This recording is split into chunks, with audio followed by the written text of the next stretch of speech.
You're tuned in to Repco Muscle Garage, the home of New Zealand's toughest muscle cars, hot rods and street machines. Proudly brought to you by Repco, in association with Mount Shop, Maguire's and Rizlone. Today we get behind the wheel of a Cobra with real racing pedigree and get amongst some wheels-up nostalgia racing at the Gasser Wars reunion drags. But first up, with a little help from Rizlone, we're in Auckland to check in with Caton Coffey and the crew from Real Rides. We met them earlier this season at the Kumiu Classic Car and Hot Rod Festival, where they unveiled the C10 they built in just 10 days.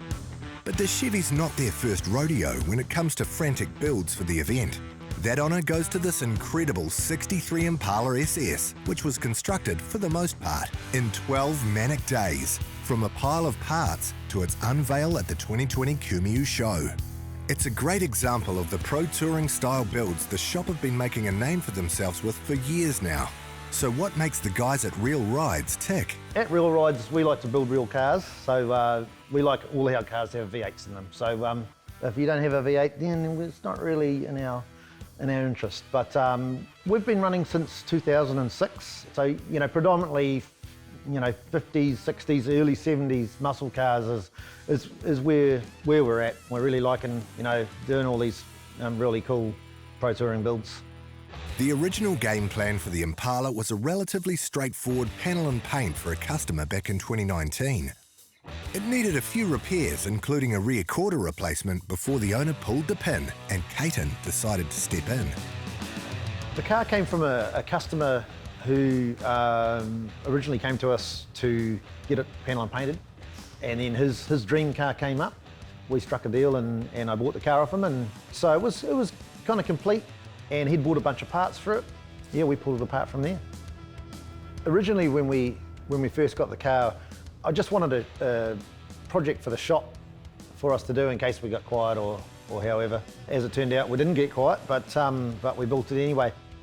At the start, it wasn't really a plan.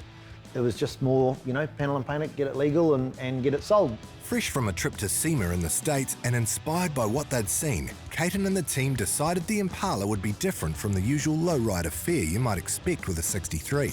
Instead, setting off on a build that would hone in on their now signature pro touring style. Al and I look at a lot of different media on the internet and then, going to different car shows and things like that. Having spent a bit of time in America, we see what they're building over there, and we just really wanted to show that, we could do something over here which is a bit out of the box. Pro touring style is something that's evolved. Pro street used to be big tubs and big motors, and then pro touring's become more the big brakes and the handling packages and things like that. This one's got a supercharged big block, so it's not fuel injected and stuff like that, but it's got a lot of modern styling cues, I guess you'd say. Arriving back from their Christmas break 12 days before the 2020 Kumiu show, the team rolled the stripped and completely bare 63 into the workshop as a panelled and primered shell. They then set to work on an eye-catching beige paint scheme, contrasted by the distinctive hydro-dipped carbon fibre detailing that covers much of the trim. Real Rides then moulded the chin spoiler into the front bumper, while a large diffuser enhances the factory lines. And despite the seriously stunning look, the guys were surprisingly frugal when it came to how they went about it. So as far as the colours go, once again went back to SEMA cars and seen what was popular in the years previous. There's a lot of white or off-white cars at SEMA the last time we went, and we thought, oh well, let's try this kind of style. And then there was also a lot of cars being built with carbon fibre, wings and ground effects and stuff like that, and we didn't have the budget to go into full carbon fibre, so what we did do is we got some colour charts together, and we chose the beige, and we chose the matte colour that was going to be on there, and then we used hydrographics and chose a shade that we wanted that to be as well, and so we just got all those colours working together. Well, the bumper started off as a 63 Impala front bumper. We've machined up the bullets in the front. We took a couple of other car bumpers and turned them upside down and made this front spoiler from them. We didn't do too much to the rear, but we've done a diffuser underneath and changed where the number plates go and things like that. The wheels we sourced were basically what we could get for huge wheels at a small budget. So we've got 345 25/20s on the rear and 255 35s on the front. And so they were still within, the budgets of, everyday hot rodder. They look $1 million without costing it. Under the hood sits a 496 cube big block, built by Prescott Engines with a scat crank and rods, ARP hardware, and a pair of ported Edelbrock heads ready to handle some boost. A custom ground cam was commissioned to better suit the setup, while a Holly 850 boost reference carb plays bartender. While it hasn't been tested yet, Caton suspects the combo could be pushing as much as 900 to the rear wheels. Horsepower-wise, we haven't had it on the dyno yet. We're still running through all the little teething issues. We've got a fully manualised 4L80 trans in there and a Moser 9-inch rear end. We're hoping to have around that kind of 800 to 900 horsepower range. With plenty of fresh and imaginative ideas, plus immaculate paintwork inside and out, it's fair to say this Real Ride's Impala definitely looks real different from anything else out there. The challenges is getting all the parts together. In reality, we spent a long time before and after sourcing parts and getting parts to work. Because we tried to build this car on a budget, a lot of the stuff that you can buy, like tubular control arms, we didn't buy, we made them, we beefed up the originals. We did the main build on this car 2.5 years ago now, and it's been out in the public and plenty of people have seen it. No one's really copied it yet. I like that, it means it's a little bit more difficult than just doing matte black or, there was a lot of thought gone into it, there's a lot of effort gone into it with skills that a lot of people don't have. So it just keeps it in the forefront. So what's next in the pipeline for this Silverdale workshop? What's something they don't want to do? And why do the Real Rides boys keep cranking out the distinctive builds they're getting pretty famous for? We've got several projects on the go at the moment that kind of fit the Pro Touring build. We've got an XB Falcon Coupe that we're working on at the moment, 68 Charger with Gen 3 running gear, 64 Nova. It's going to be pretty badass, like a street legal race car. Al, what's a build we never want to do? We don't want to do anything that doesn't have a V8 in it. The reason I do this for a living is because I can't actually think of anything else I'd be able to do. I hate computers.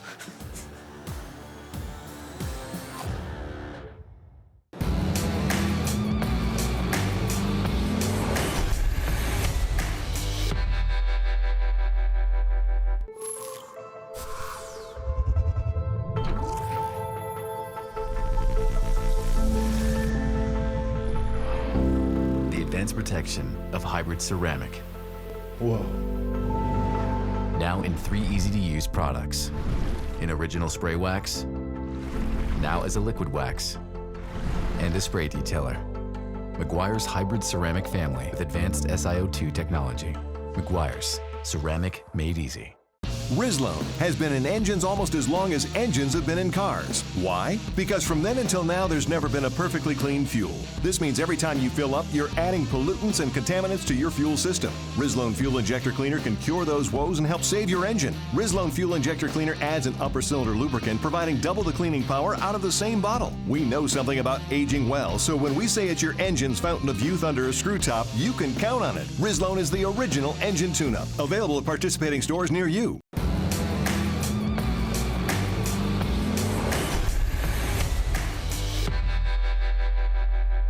Welcome back to Repco Muscle Garage.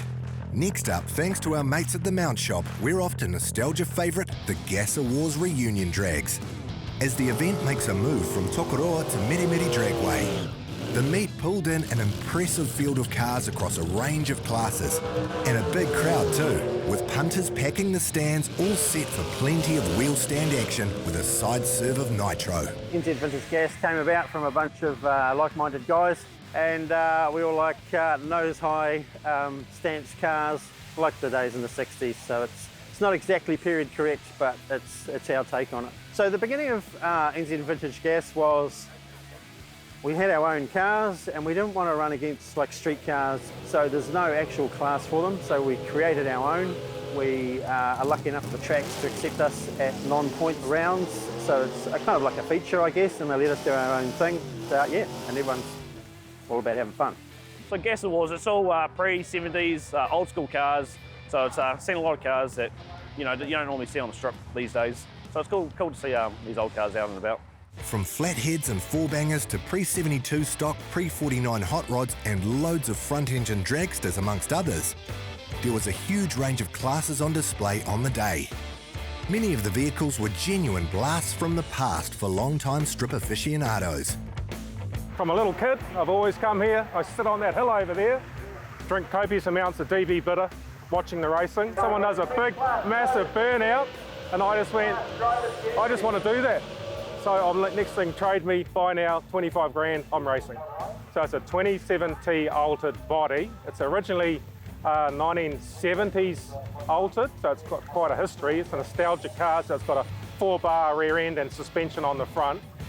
Now it runs a small block Chev, like a 400, but it's a 426 cubic inch on alcohol. Our best ET is 8350 at about 158 mile an hour.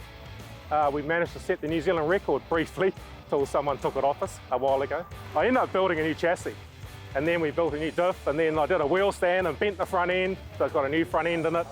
We put a new block on it, new crank, new pistons. It's still got that body. It's a 1970s body. It's got about 15 layers of paint on it. It's got lime green under there, and it's got all sorts. My car's got no electronics. It's got one wire going to the distributor, and that's how we roll. We pull the spark plugs out and read the spark plugs. So yeah, we're nostalgia, and this is a nostalgia meeting. Driving the old man's 23 altered nitrous, just a little small block Ford. Oh, it's gone quick in the past. I mean, it's done 7.2s at 182 mile an hour with the old man driving. It's just a bit tamed down with me driving it for the meantime. First season in it, so yeah, should be fun. So it's based on a 23 altered. It's a full tube chassis, all 9-inch diff, 408 Windsor dart block. Today's the first time I'm running nitrous in the car, so today's just more of just a test day for me. Just getting used to the car. That's really about it. More of a test day for me. Currently, I think it should hopefully dip into a high 7. That would be nice. It does 8.4 NAs, but it would be nice to do a high 7 today. Currently, with the amount of nitrous we're putting through at the moment, it's probably just under 1,000 horsepower. An 800 kg car. Yeah, power to weight ratio is crazy. Yeah.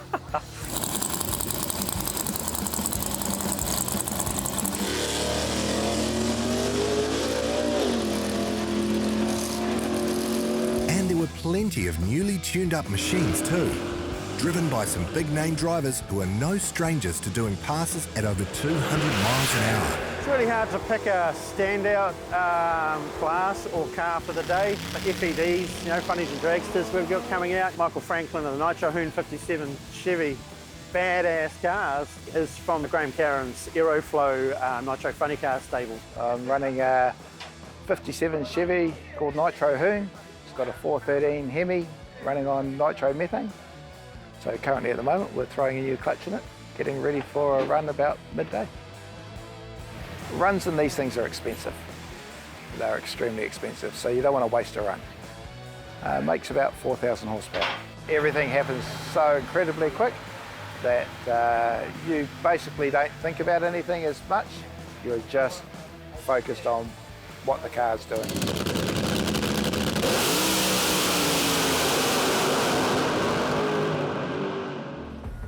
This is our 2021 DB Race Cars built front engine dragster. It's got a 509 cubic inch big block Chevrolet in it, 1471 Cabelco Superman blower, power glide, 9-inch diff, and makes it a wild ride. So the quickest we've been is 6.9 seconds at 201 mile an hour. This is our first season with the car. It was a brand new build after 8 years in the build.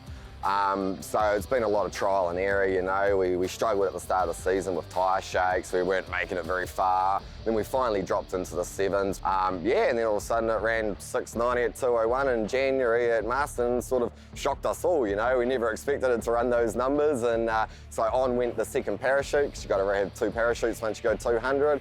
And yeah, so like I said, we're just learning, we're having fun while doing it. We're breaking parts, we're fixing parts, we're just loving it, eh?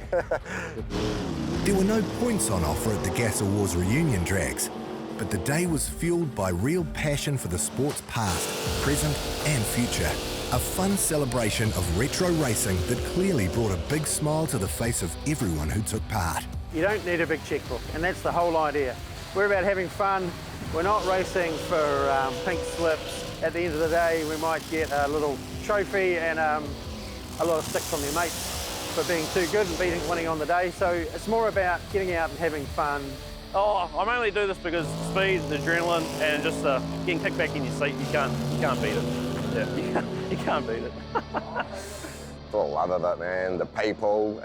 We've always deemed it as 90% socialising, 10% racing, you know. We come to the racetrack to socialise, and racing's something we do during the day, you know. The people are great at racetrack, you know. If you ever need anything, it's not an issue. I am over the moon at the turnout. We really didn't know what to expect. Blown away, racers and spectators. People always ask you what it costs and all the rest of it, but it's got nothing to do with the cost. It's all about the love of the sport. I love drag racing, always have, and I do it as long as I can, really. Now, with a little help from Maguire's, we're making tracks for the Manawatu to meet Bevin Wright, owner of one stunning Almac Cobra. Closing in on 3 decades of ownership and counting, the Cobra is more family member than mere mode of transport. So really, I guess we kind of got it from my dad. So Dad used to take us car racing when we were young, my brother and I, and got into the habit of watching these things and wanting to do it ourselves. Yeah, I started out with minis and escorts, and they tended to get modified and bigger engines put in them and disc brakes and things like that. And really it started becoming something that would make the car faster around a racetrack, so it was whatever modifications you could do to make them quicker. And as you got older and you got more money and you wanted to go faster, you bought bigger, faster cars, I guess. So it was kind of how it progressed over the years. I've always liked older cars, so 60s and 70s cars, and I guess faster, more powerful, lighter, and something that looks quite cool, and that's really where the Cobra came in. This one was built in 1989 to be a race car, really, so a fella by the name of Philip Mules had it built. Went to Graham Berry Race Cars and said, well, I want one like yours, but I want it to be lighter and faster. So this one was made in the same moulds at Almac Plastics for the body, but they used Kevlar, and the chassis by Graham Berry Race Cars was made with smaller gauge and size parts and made as a lightweight race car rather than a road car. I went racing in Wanganui a long time ago now, and the first event that the Cobra went to, I happened to be racing my Escort against it and saw it there, and I liked the car then, and I guess I'd seen it racing quite a few times at Manfield and decided, that's a neat car, I'd like to keep going with that, and it's having a little bit of history was obviously good, and as it's gone on, it's got a lot of history behind it now, and it's been to a lot of events and done lots of things, so it's neat to have that as part of the car, really. So, It hasn't gathered much dust in that time either. Bevin's done his fair share of updates, repairs and maintenance, but is far keener to spend his time behind the wheel than entertain any plans for a full overhaul. The Cobra might have been built with racing in mind, but it sees plenty of road use. The chassis are a fairly basic ladder chassis made by Graham Berry Race Cars and all of their suspension design, so that's double A-arms on all the corners. It runs a Jaguar 9-inch rear end made into an independent. It was a 494 Holman Moody motor, aluminium Ford motor. Used to blow up a lot, so it got replaced with the big block LS7 Chev. Changed a bit, so it's had a Hillborn injection system put on it and dry sump oiling system. And it's running a 5-speed, it's called a Sains box, so a crash race box. It's all pretty purposeful race parts, running about 650 horsepower. The car's only just over 1,000 kilos, so its power to weight ratio is pretty good. One of those things, everything goes well, it's good fun, and it's fairly robust and strong generally, Yep, the Cobra sports an LS, but not that LS. Very similar to most of the old big block Chevy motors, but it was made as a crate race motor. So Chevrolet made an LS7, which was the high compression and forged crank and pistons and things, as a factory race motor that you could go and buy and put into your car. So it never appeared in a real car. Made in the 60s and sat around in a crate for quite a long time, and then got bought and put in this car as a new motor, basically. So, yeah. And shoehorning 700 horses of Detroit iron into a lightweight Kevlar shell is always going to be a party. the amount of torque it produces and the way it produces it is quite different, so it's power's all on straight away. It's not a car that you can drive gently. Quite a handful to drive, which makes it quite exciting, I guess. It's certainly a bit of an animal to drive, and the first few times the adrenaline would go and you get out the car shaking. You get used to that and you enjoy being scared every time you go out in the thing, really, but I guess that's the challenge. Even just going down the road at 100 kilometres an hour is fun, because you're out in the air and it's something fun every time you go somewhere. The iconic Golf livery was the previous owner's preference and something Bevin originally planned to update. However, when a mishap necessitated some repair and a new lick of paint, Bevin made the call to keep the status quo, honouring the Cobra's history, battled out at tracks and street races around the country over the last 3 decades. And when it comes to NZ history, local legend and speed parts pioneer Graham Berry needs little introduction. As well as building the original lightweight chassis, Bevin has been grateful to make further use of Graham's talents in commissioning a smaller scale version to mark a milestone birthday.